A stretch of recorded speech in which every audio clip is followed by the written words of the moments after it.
Shalom dan selamat pagi kepada saudara dan saudari.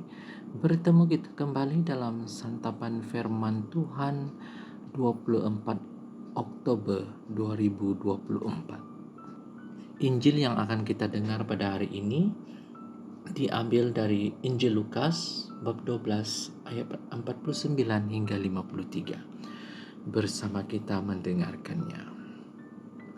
Tuhan bersamamu dan bersama rohmu. Inilah Injil suci menurut Lukas. Dimuliakanlah Tuhan. Pada suatu ketika, Yesus bersabda kepada murid-muridnya, "Aku datang melemparkan api ke bumi, dan betapa aku dambakan agar api itu selalu menyala.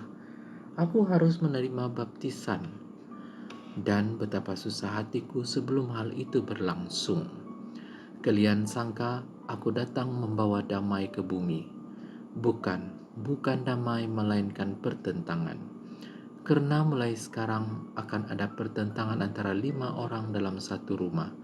3 melawan 2 dan 2 melawan 3.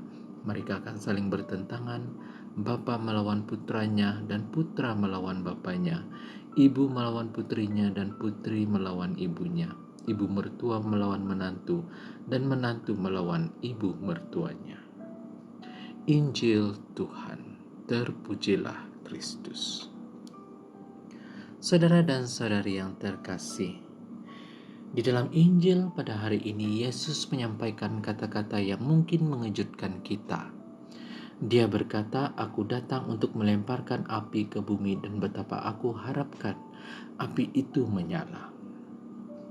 Api ini bukan api penghancuran, melainkan api kasih dan Roh Kudus yang menyucikan. Yesus datang untuk membangkitkan semangat dan cinta yang membakar dalam hati kita, untuk membersihkan dunia dari dosa dan ketidakadilan, serta meneguhkan kebenaran Allah. Tetapi Yesus juga melanjutkan dengan mengatakan bahwa Dia tidak datang untuk membawa damai, tetapi perpecahan. Saudara dan saudari, ini mungkin tampak bertentangan dengan Yesus sebagai Sang Raja Damai. Namun apa yang Dia maksudkan adalah kedatangannya yang akan menuntut sebuah pilihan yang radikal. Pilihan untuk mengikuti Dia tidak selalu mudah dan seringkali menyebabkan perpecahan, bahkan di dalam keluarga, di antara orang-orang yang kita cintai. Jadi saudara dan saudari, pilihan untuk hidup dalam kebenaran Allah kadang-kadang membuat kita harus berseberangan dengan nilai-nilai dunia. Yesus mengundang kita untuk menempatkan Dia sebagai pusat kehidupan, dan ketika itu berarti menghadapi kesulitan atau konflik.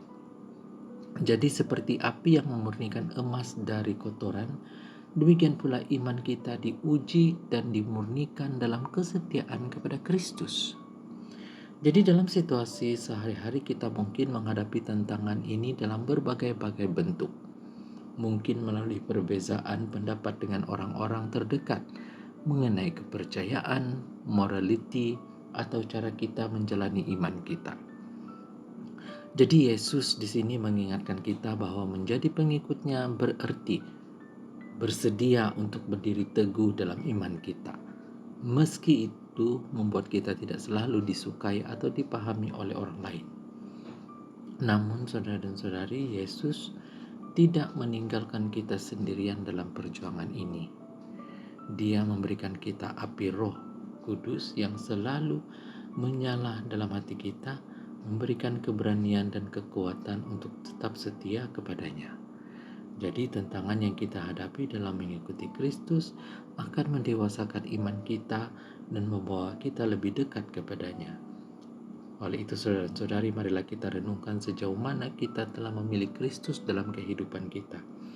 Apakah kita telah membiarkan api kasih-Nya menyala dalam hati kita?